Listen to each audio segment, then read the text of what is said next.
House, who is clearly unafraid to dismantle the status quo in Washington, D.C., the swamp, the sewer, and also somebody that is now, in 2 years, we see he fights to keep his promises and get things done that he said he'd get done, frankly, come hell or high water.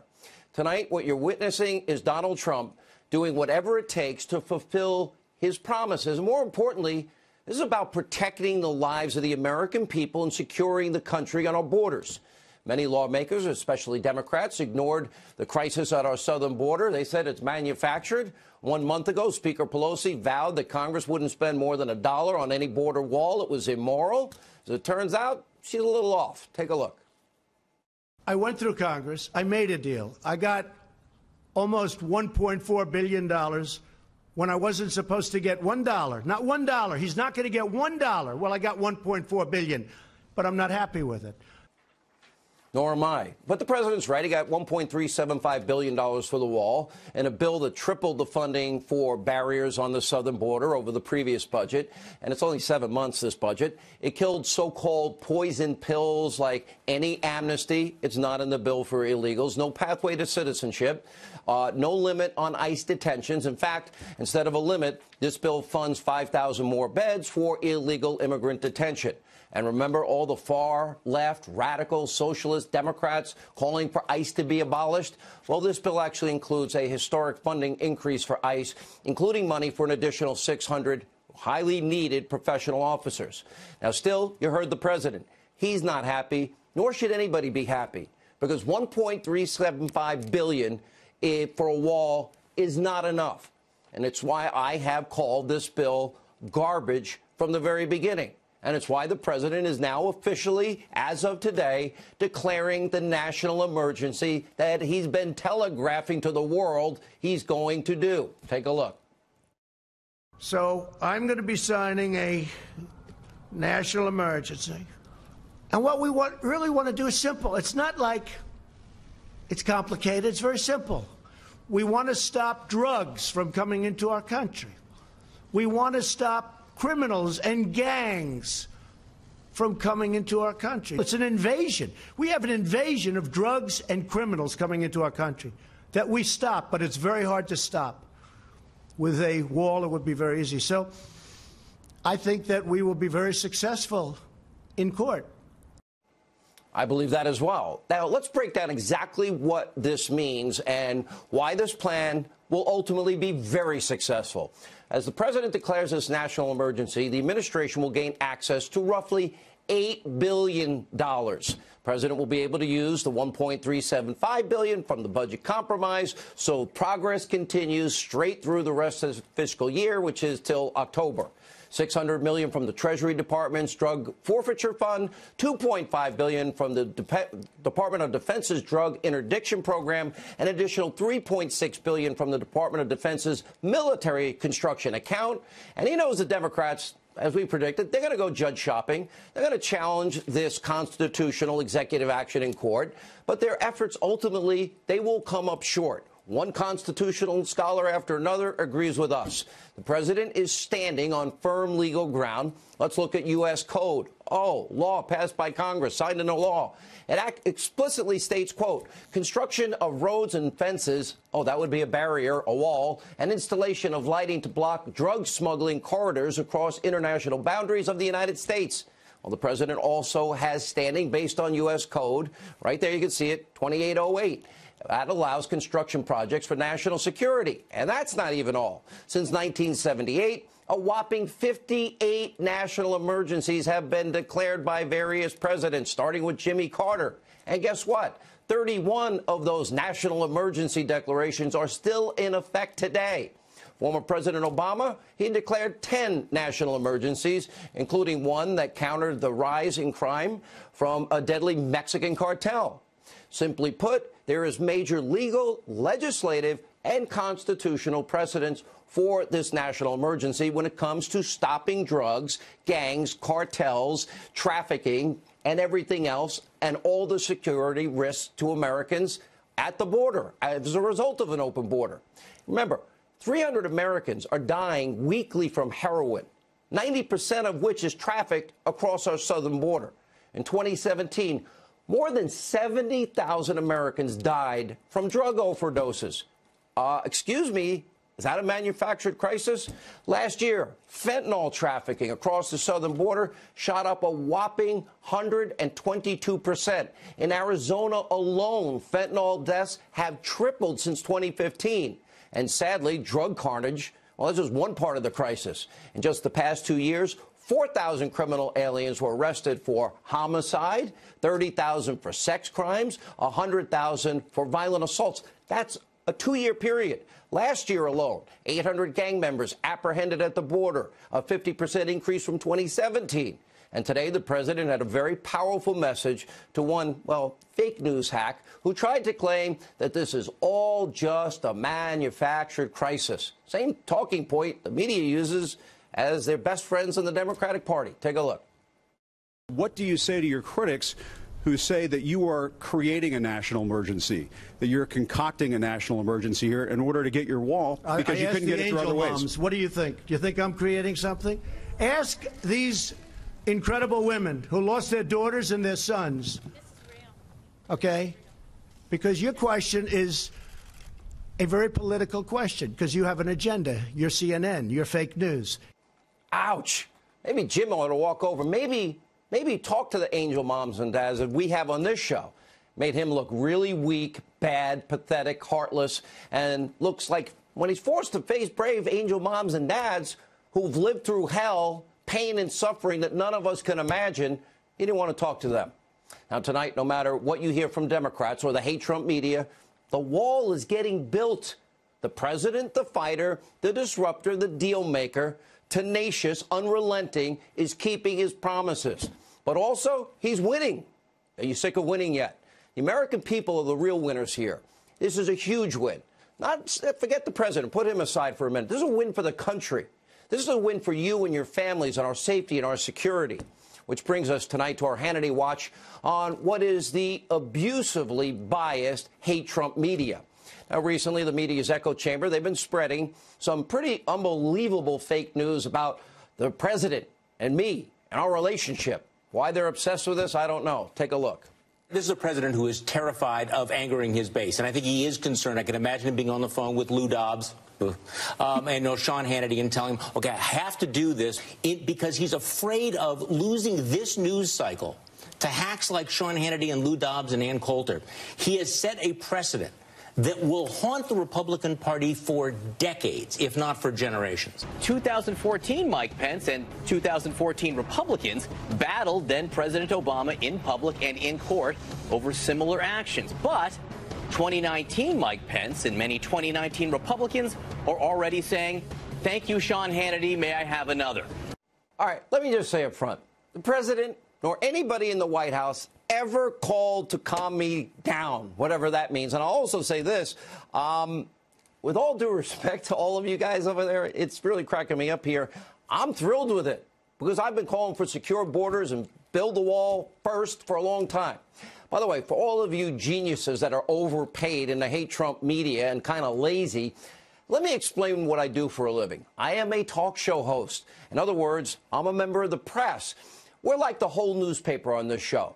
I can produce hours and hours of radio and television where I do straight news. We do tons of investigative reporting you're too lazy to do or too biased to do.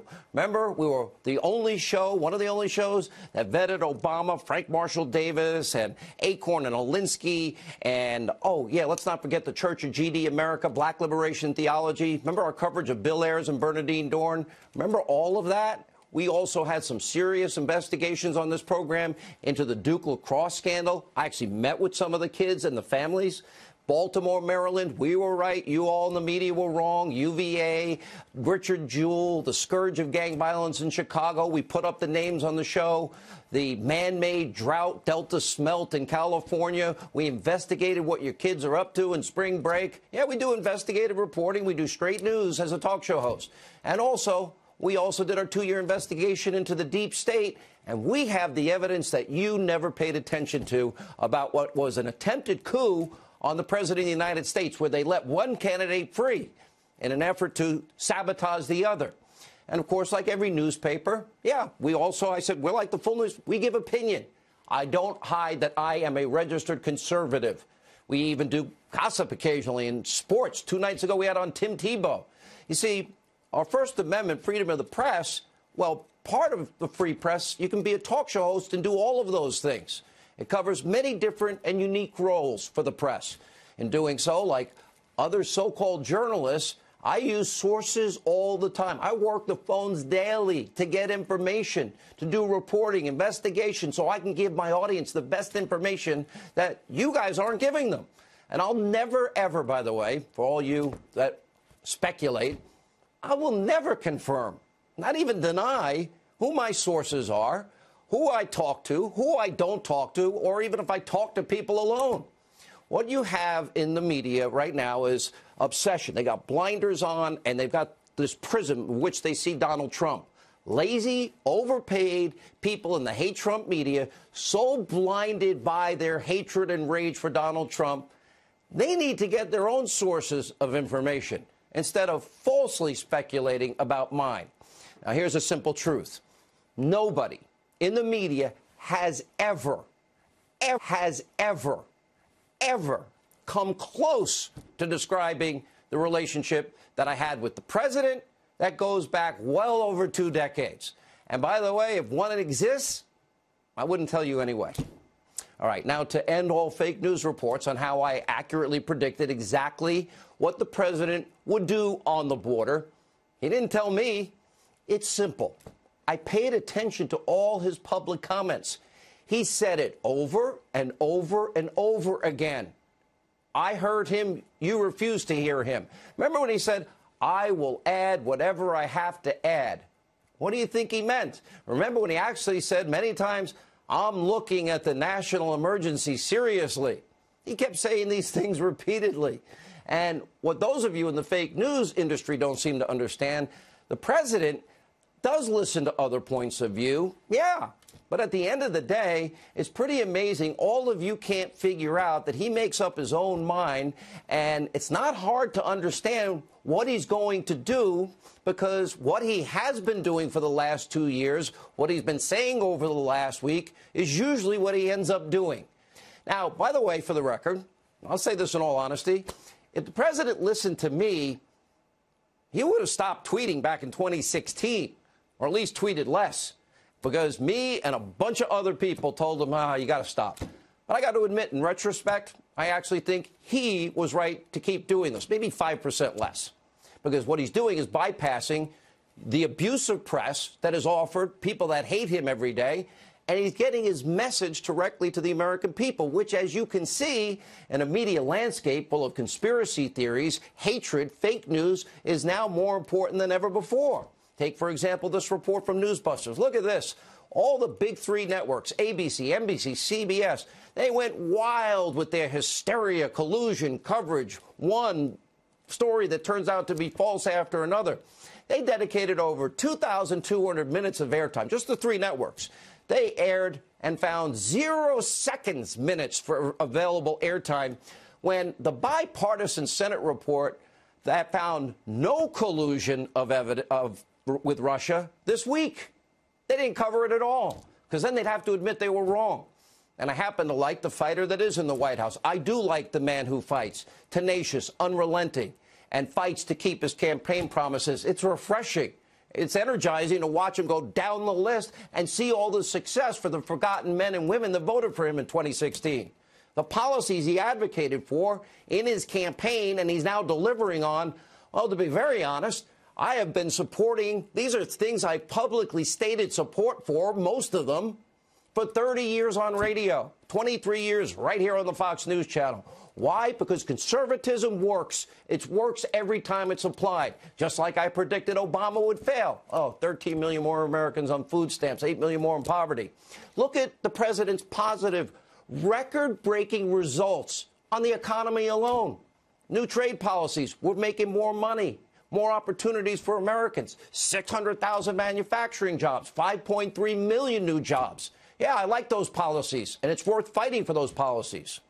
All right, we'll have more on this later. But first, we do have to turn to our Hannity Watch on the Deep State in light of yesterday's big news, huge bombshell revelation surrounding disgraced fired FBI Deputy Director Andrew McCabe.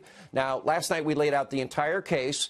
2016, small group, high-ranking, unelected, unaccountable bureaucrats, they abused their power in such a way to try to rig the 2016 election in favor of one candidate, Hillary Clinton, over another candidate, Donald Trump. They allowed their chosen candidate, Hillary Clinton, to stay in the race by clearing her of all charges before they even investigated it. Well, things that no other American could ever get away with. Trust me, if you have subpoenaed emails, you better not delete them. You better not acid wash your hard drive and bust up your devices. Now, in July of 2016, Comey Strzok interviewed Hillary. He's the guy that said we're smelly Walmart voters. He's the guy that said Hillary should win 100 million to 0. Anyway, Comey and Strzok and others, they decided to give her a pass. The fix was in. And they didn't prosecute Clinton for what were obvious felony violations of the Espionage Act, including mishandling top secret, classified intelligence on that unsecured private server in a mom-and-pop shop bathroom closet. They also chose not to prosecute her over the biggest slam-dunk obstruction of justice charges when she deleted, acid-washed thousands of subpoenaed emails with BleachBit and beat up her phones with a hammer and ripped out the SIM cards. Any other American would have been tried and they would have been charged with felonies, but not Hillary Clinton. That's what they did, as they abused power. And then also in July of 2016, right after they give her that free pass that keeps her in the presidential election, the same exact people then use Hillary Clinton's bought and paid for phony Russian dirty dossier to open up an investigation into the Trump campaign. They used the same unverified garbage, to spy on a Trump campaign associate, and they were all warned it was unverified and that Hillary paid for it, and it was never corroborated or verified, and that Steele hated Hillary Clinton. By the way, a lot of it's since been debunked. Those known lies were used to repeatedly, 4 separate occasions, commit fraud on FISA courts and literally deny a fellow American of their constitutional rights. And then they used it later. Remember the insurance policy to illegally attempt a coup, again, using the Russian lies. They knew they were Russian lies. They were briefed that they were Russian lies to unseat the president that they didn't like, the candidate they didn't like, the one who had smelly Walmart voters following him. After a months-long investigation, meaning almost 9 months, Lisa Page, James Comey, others have even admitted there's no evidence of Trump-Russia collusion. But that didn't stop this very same group of unaccountable, unelected bureaucrats from plotting to remove a duly elected president from office. Watch this. There were meetings at the Justice Department in which it was discussed whether the vice president and a majority of the cabinet could be brought together to remove the president of the United States under the 25th Amendment. All right, joining us now with a reaction to our top story, former DNC Communications Director Luis Miranda, and also U.S. Border Patrol Council Vice President Art Del Cueto is with us. Art, you've been there before as on the border. Is this a crisis when we're losing 70,000 people a year to drug overdoses, 90% of heroin coming across the border, massive increases in fentanyl? Well, it's definitely a big crisis. Not only that, but you start looking at the amount of individuals that are crossing the border. You talk about the caravans that are coming across the border.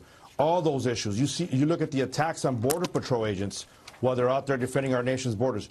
Everything has been bigger than ever before. It is definitely a crisis. You know, we're lucky we have a president that's actually talking about it and bringing it up to light. I hope this, this national emergency stands. That's a big issue. I know that there's going to be some fighting back and forth with the court, but I hope it stands. But, you know, there's also some issues within the bill itself, the spending bill, now law, that also has us concerned, though, because it does place some limitations on some of the agents. It places limitation on law enforcement. And all right, let me bring in Luis, if I can, here for a second. Luis, hey, how come Hillary Clinton, Chuck Schumer, Barack Obama, Joe Biden, and pretty much most of the Democrats, I got the tapes, how come they all sounded like Donald Trump just a couple of years ago in the second term of Barack Obama? How come then they wanted a wall, then they'd fund a wall, and now it's immoral and we can't spend $1 on the wall? How do you explain the hypocrisy of your party? It's a great question, Sean, and thanks for having me on. And, you know, to just a quick aside here, you're not giving yourself enough credit. The president's obviously watching during executive time. Luis, I asked you a question. They appreciate Luis, come on. But here's the thing. When I asked the question. They supported it a couple of years ago. Why not now? When Barack Obama and Hillary Clinton and Bill Clinton talked about this issue back in 1995, 1997, 2005. You don't want to answer my question, do you? I'm telling you. I'm explaining it to you. The numbers of illegal entries were far, far higher, over 1 million every year. There was actually a situation that needed to be put under control, and that's why from 2000 to 2014, you saw the number of Border Patrol agents doubled. You saw more resources. You saw more Let me ask you a question. 90% to go ahead and 90% of America's heroin. Luis, you got to listen. I'm listening. 90% of America's heroin crosses that border. 300 heroin deaths a week in this country. And we both agree that's a problem. Are you going to tell me? We both agree that's a problem. Are you going to tell me that we don't have an obligation to secure that border, to stop the influx of drugs, cartels, and gang members, and those that also, not the 98%, the 2% of criminals that commit murder and sexual assault crimes? Don't we have an obligation to protect them, yes or no? Absolutely. And what we need is a safe and orderly border. But what you're talking about, that crisis, that fentanyl, all those drugs are coming up through the legal ports, in vehicles, in trucks. And so we need to put as much effort into that as if you're trying to put walls in between entry points where there's not that kind of traffic. The statistics from the Trump administration itself tell you that it's marijuana and families that are coming across. They want to put their head in the sands. And meanwhile, it's only the ports of entry. They supported the same thing. You get the last word. It's incredible because, to be honest, we are constantly getting methamphetamines and fentanyl between the port of entries, not just at the ports of entries. Thank you. And you that's would know, why we're right? concerned with some of these bills. No. I've been out there. He actually knows. Trump's DEA. And I've been down there 14 times. Ask Trump's when we come DEA, back, Sean. Alan Dershowitz, Mark Penn, blasting Andrew McCabe's outrageous comments about the president. They'll join us. And tonight, a one-on-one. Me and former DNC chairwoman Donna Brazile and Newt Gingrich tonight. Busy breaking Friday News Night. Stay with us.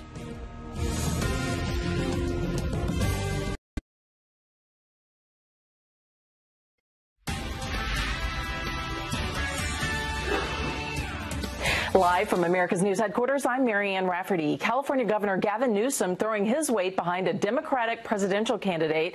The governor giving an early endorsement to California Senator Kamala Harris, who announced her candidacy 3 weeks ago. Newsom says Harris has a strong progressive record as California's attorney general and as a U.S. senator. He also called her a fearless fighter and a voice for the voiceless and vulnerable. And a shooting at a manufacturing plant outside Chicago on Friday has left 5 people dead and 5 police officers injured. The shooter was also killed, fatally shot by police. The Aurora, Illinois police chief identified the shooter as Gary Martin, a 15-year employee of the manufacturing plant who was fired from his position at that plant Friday afternoon. I'm Marianne Rafferty. Now back to Hannity.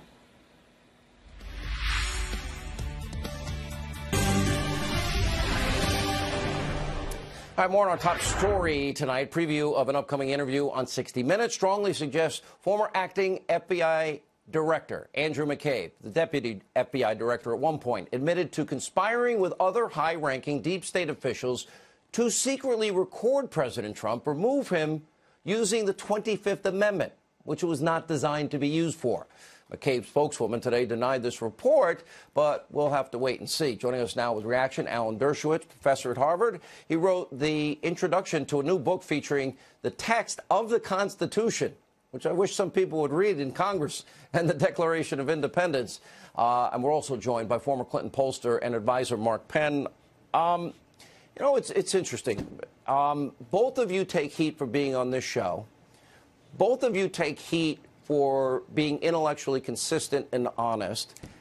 I'm looking at, I've never seen a case where one candidate was favored over another and they ignored all this other Russia stuff between Uranium One and a Russian dossier, and the Espionage Act and deleting subpoenaed emails, and then bludgeon a sitting president before and after with a dossier paid for by the opposition party, Mark Penn, and never verified.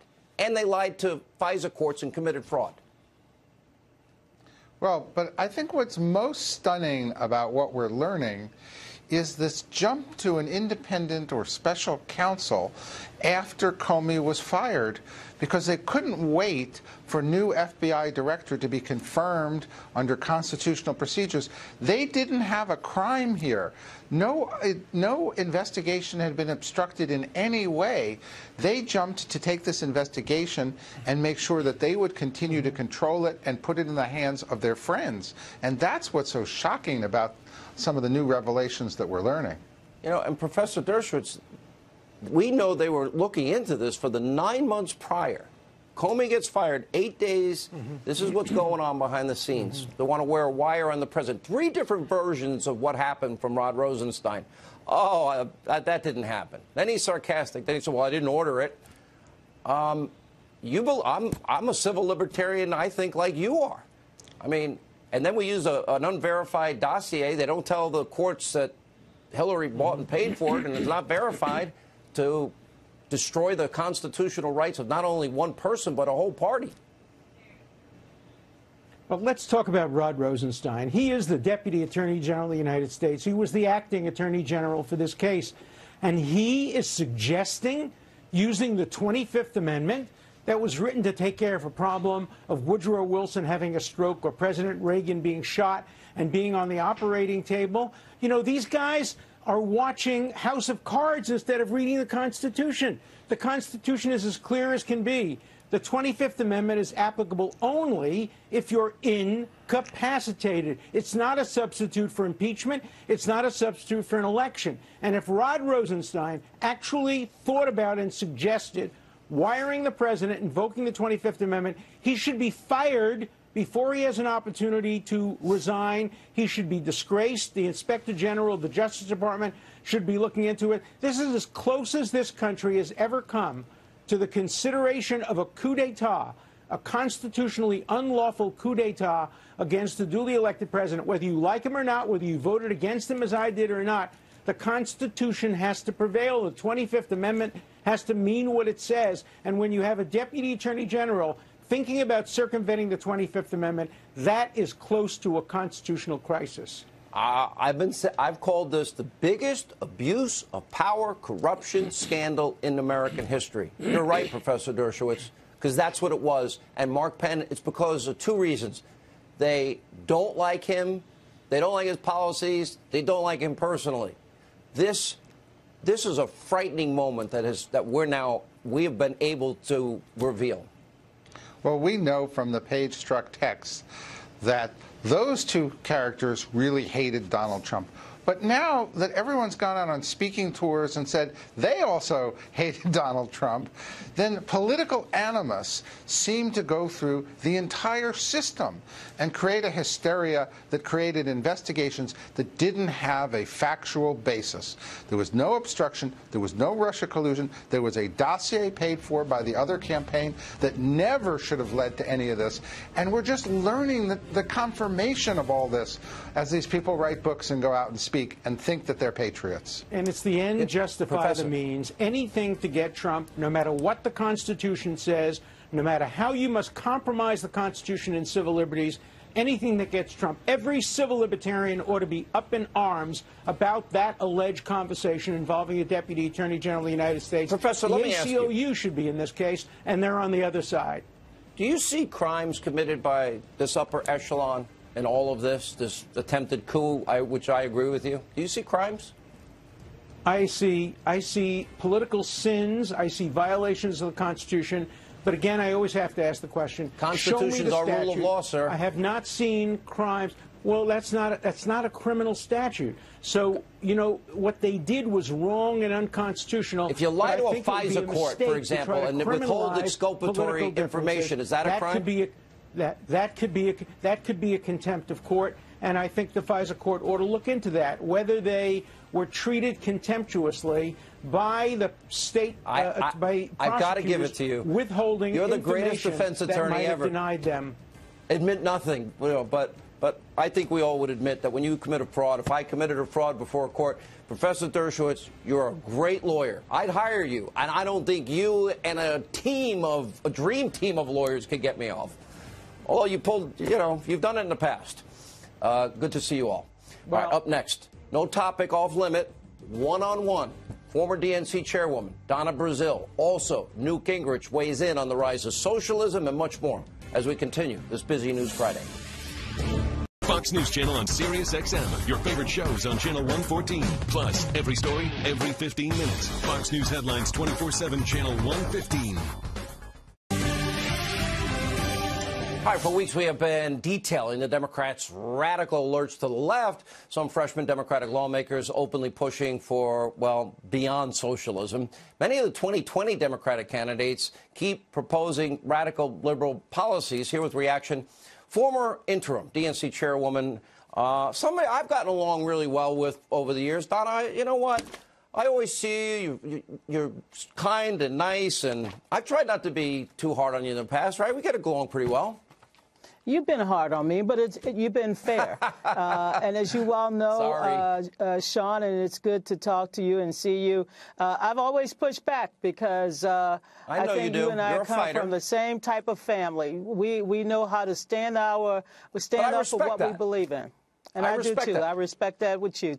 I don't think you would ever make a proposal that's going to guarantee that'll eliminate all health care, 70% marginal tax rate, that eventually will eliminate airplanes and cows, one that will guarantee healthy government food, a place to stay, retirement, health care, and a takeover of industry, and the rebuilding of pretty much every building in the country. Why do I suspect all these years I've known you, and I know you slant left, you're not going to support that, are you, the new Green Deal?